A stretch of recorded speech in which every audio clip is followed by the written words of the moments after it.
Hello everyone, thank you for tuning in. I'm very excited to be announcing a new video series that I'll be starting with The Sims 4.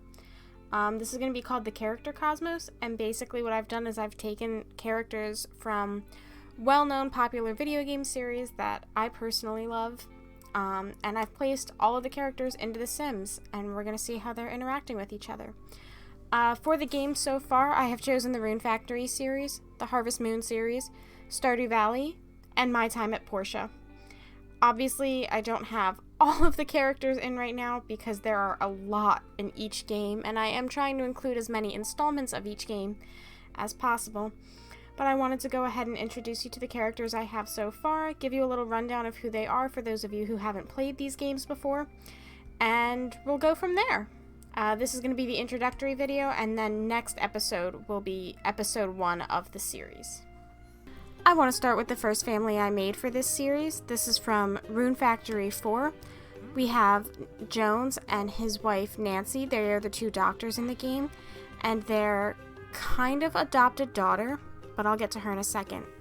Jones is the doctor in Rune Factory 4. He looks after you when your character passes out or gets killed in battle. For his traits, I have decided he wants to be a nerd brain, meaning he wants to be both book smart and handy because a doctor needs to be versatile in many subjects.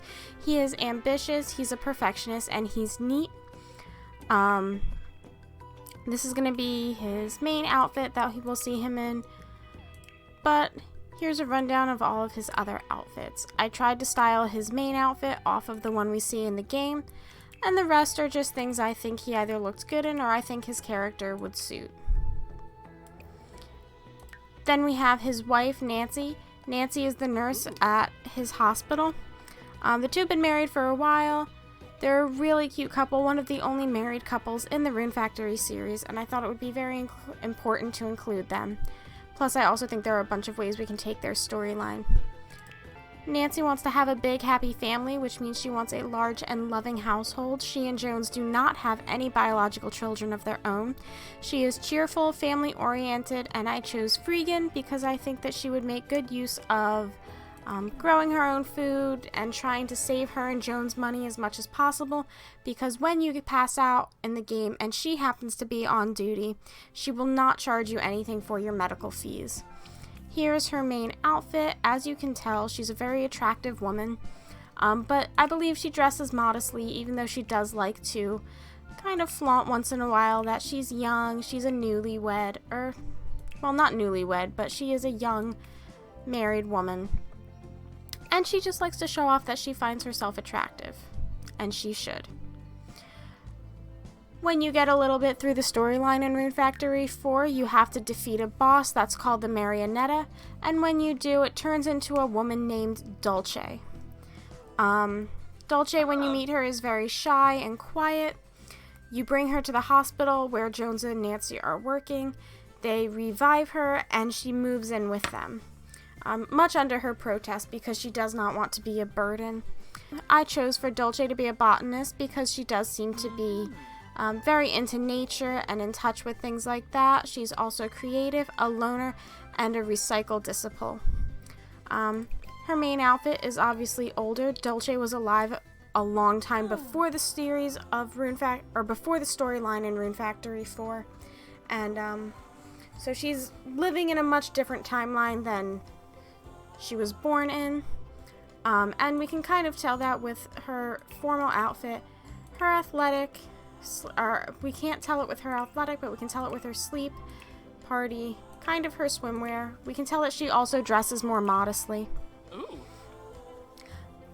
Dulce happens to have a little ghost stuck to her side, a young girl named Pico. Pico's honestly one of the cutest characters in Rune Factory 4 in my opinion. She's a little ghost girl. You meet her when she goes scaring around the town and tries to get you to come to the mansion and rescue her dolly, which is Dulce. Because Dulce is a ghost, she's going to wear the same exact outfit in all categories. And I picked that she's a music lover, mostly because Sims 4 kids don't have a lot of traits. And I feel like Pico would be a music lover because she likes to make a lot of noise and kind of be a little bit of a nuisance. Moving on from Rune Factory 4, but staying within that series, we have the three sisters who run the Three Sisters Inn in Rune Factory Tides of Destiny. Odette is the first character that the main protagonists meet. She is the head of the Three Sisters Inn and also the chef. She runs it with her sisters Lily and Violet, but she is the middle child. I'll get back to the two of them in a minute. Odette, like I said, is the head chef of the Three Sisters Inn. She wants to be a master chef. I have her as outgoing, active, and a foodie. I'll give a quick run through of all her outfits. I think she's cute. She wears a lot of spunkier clothing. We can tell she's got a little bit of freckles going on her cheeks. I believe in the game she does talk about a scar from a knife incident she had, but I do not have that on her character here. The next person you're introduced to in Rune Factory Tides of Destiny is Lily. She is Odette's older sister, and she is also the bard and bartender of the Three Sisters Inn. Lily is often written off as a clumsy character, but very musically inclined and friendly. She's constantly seen falling over because the game depicts her as top-heavy, as you can see here. But despite her clumsiness, she's also not allowed in the kitchen because she is a bad chef. She almost injures the protagonist with her cooking at one point in her relationship line. And I'll give a quick little run-through of her outfits. As you can tell, she's a lot more feminine than her younger sister.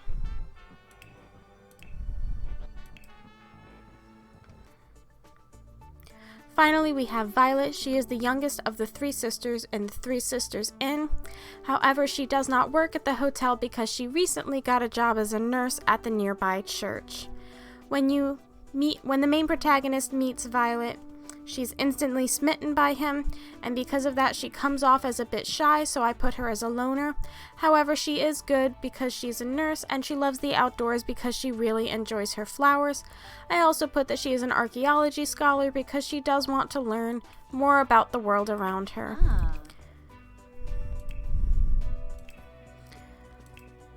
Similar to Odette, she dresses very modestly, but similar to Lily, she is more feminine. So she's kind of a mix between the two sisters. Moving back to the first installment in the Rune Factory series, I have included Sharon. She is a very eccentric and mysterious character when you first meet her. She is only seen hanging outside of one of the ruins that you can explore. She's shown to be in the hotel, but it is remarked by other characters that she does not live there or spend her nights there, and she doesn't really say much about her when you first meet her. I've put that she wants to be a jungle explorer for the fact that she's found outside the ruins. She is a loner, she loves the outdoors, and I put her as a child of the islands because she has a deep spiritual connection with the ruins that needs to be explored. She appears similarly as a ghost. She wears all white in the game and has silver hair and very pale skin, and I wanted to replicate that with her sim. Another bachelorette you see in the first installment in the Rune Factory series is Mist. She's probably my favorite. She's the main bachelorette of the game. When the protagonist meets her, she offers him a house to stay at while he is recovering from amnesia.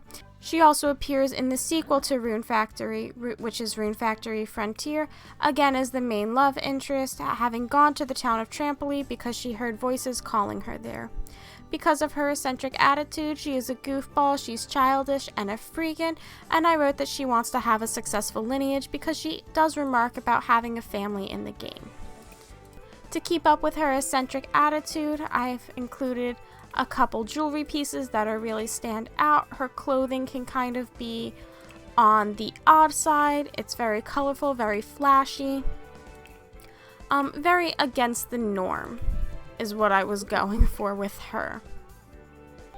In the Rune Factory sequel, we meet a man named Cross. He comes across as very quiet, shy, reserved, off to himself. We see the male woman, Annette, forget about him on her route, even though she wrote his name on the mailbox. And when he does approach her, she refers to him as a ghost and is scared by him. Later in the game, you realize that Cross is harboring a secret, and we will delve into that a little bit more. For these reasons, I've put him as gloomy, a loner, and a perfectionist because he is the carpenter and takes great pride in his work. I also have that he wants to be a friend of the animals because he does make a lot of comments about the monsters in the game that you can befriend. Like I said, he's a carpenter, so he's very well built. He's got a tattoo that has some sort of meaning behind it that we're not really sure of yet. And I wanted to take a moment to just go over his other outfits and see that he keeps in with the dark, kind of quiet theme. Now for one of my favorite groups in the Rune Factory series, it's the Descent Coquille family. A branch of the family is shown in every single installment of the game. The heads of the household are shown to be gluttonous people with a lot of love to give and very eccentric attitudes. This is the family that is shown in the first installment of the game. Here we have the father, Jasper Saint-Coquille. He is a very wealthy businessman. He is a foodie, he's cheerful, and he's outgoing. There's not much more to say on his personality other than big man loves to eat. His daughter Bianca, on the other hand, is very spoiled. She is self-absorbed, she's a snob, and she is jealous. Her character is romanceable, but one of the hardest bachelorettes to woo in the game because you cannot give her presents to raise her affection. You simply have to talk to her. She is not interested in material goods despite her wealth. Bianca's best friend in the world is Tabitha, her elven maid. Tabitha is a dark elf, as we can see from her skin tone. She is unlike Bianca in that she is kind and warm to the protagonist when they meet, and she's always encouraging the protagonist to become friends with Bianca to see what a wonderful person she actually is. I have her down as active, a bookworm, and a dog lover, and I have her as friend of the animals because she, similar to Cross, makes comments towards the player character about the monsters they keep in their barn. While the three of them show up in the first installment of the game, Bianca and Tabitha later get a summer home in the sequel plot of the game and move out to follow the player character once again. If the protagonist decides to romance Tabitha up until the point of marriage, we meet her younger sister Minerva, who is very unlike Tabitha. Minerva comes in with the knowledge that Tabitha is the princess of the Elven realm and wants her to return, otherwise Minerva is going to get the crown. However, before you marry Tabitha and after you unlock Minerva, she sticks around in town and tries to flirt with the protagonist because she thinks, you know, she wants a chance at dating him. And she's jealous of what her sister has and she wants everything. For these reasons, I have her as self-assured, self-absorbed, and romantic. In Rune Factory 2, the Descent Coquille household consists of Herman, Max, and Rosalind.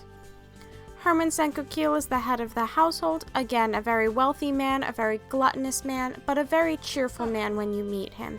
For these reasons, he is a glutton, cheerful, and materialistic. His son Max, when you meet him, comes off as a bit of a snob, but as you get to know him, you realize Max is someone who just doesn't want to be forgotten or overshadowed by his father, and he has very specific goals of his own, specifically regarding the environment. He is squeamish and materialistic, but I also have him as a recycle disciple, and he wants to be a mansion baron, again, with the fear of being overshadowed by his father. Finally, we have Rosalind Saint-Coquille. She's unlike her father and brother in the sense that she's very concerned with their maid's well-being. She wants to make her job easier, and she does not want her money to affect her relationship with other people. I have her as creative, good, and family-oriented for these reasons. Rune Factory 3's Descent Coquille household is a bit eccentric even when compared with the other households. The head of the household is Sherman Saint-Coquille. I have him down as goofball, a glutton, and cheerful. When you meet Sherman, he speaks in opposites, similar to his daughter Sophia. For example, when commenting about the weather, if it's raining, he will remark that it's a very sunny day and you have no need to bring an umbrella. His daughter Sophia is a romanceable bachelorette, and she also speaks in opposites. This has to do with a gift that she was given by her sister which she did not like, and it upset her sister, so she swore to only speak in opposites for the rest of her life. I have her down as family-oriented, outgoing, and also a goofball because she speaks in these riddles. Her younger sister Evelyn is non-romanceable in the game. She is a fashion designer and makes her clothes out of odd items. She makes them out of fish. She likes trash, rotten food, and different things like that are gifts that are good for Evelyn because she sees fashion in all of them. I have her down as good, a bro, and a freegan because of her eccentric fashion style.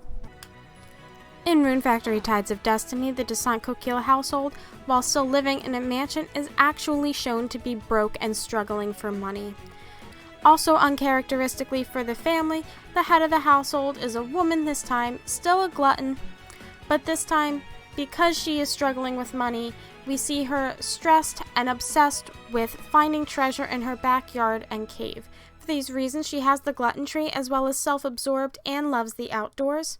While she is the mayor of her town, her daughter Electra really handles all of the mayoral duties as well as taking on 3 part-time jobs in the clinic, in the store, and at the inn. Electra is also trying to pay her way into school, which you know if you follow along with her friendship line. For these reasons, she is ambitious, cheerful, and good. They do have a maid in the household who is Electra's best friend, Merowyn. Unlike Tabitha, she's very cold and distant, although I haven't had the chance to add her into this household yet.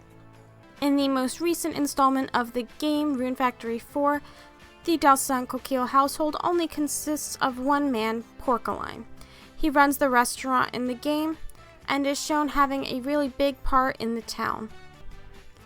Over the course of the game, Porcaline brings in 2 people that he deems need a home, and he also is shown to have an adoptive father-daughter relationship with the bard who plays at his restaurant. I have him down as a foodie and outgoing, and also erratic because the player character will be proposed to by Porcaline on several occasions, and regardless of your answer after giving it, he will kind of have a moment of regret and turn and run away from you. The adoptive elven daughter of Porcaline is Margaret, or Meg, in Rune Factory 4. She lives separately from him, but she does play as a waitress and bard in his restaurant. She is shown to be ambitious, a music lover, and an insider because of the relationships she has within the town. Stepping away from the Rune Factory series to include these 2 characters, I went to the Harvest Moon series and added in the Harvest Goddess herself. Some incarnation of her shows up in every installment of the game. She's usually one of the main goals of the game is to revive her and bring strength to the land that you live on. In Harvest Moon Animal Parade, if you follow along her love line because she is a marriage candidate, she will reveal that her name is Cephia. Because of her deep association with nature, I put in that she is a green fiend, always wanting to work towards a healthy and balanced community. She is good, and she is a genius. In Harvest Moon Animal Parade, we have her counterpart bachelor, the Harvest King. He is unlocked by going to the top of the mountain and helps you revive the Harvest Goddess in your quest.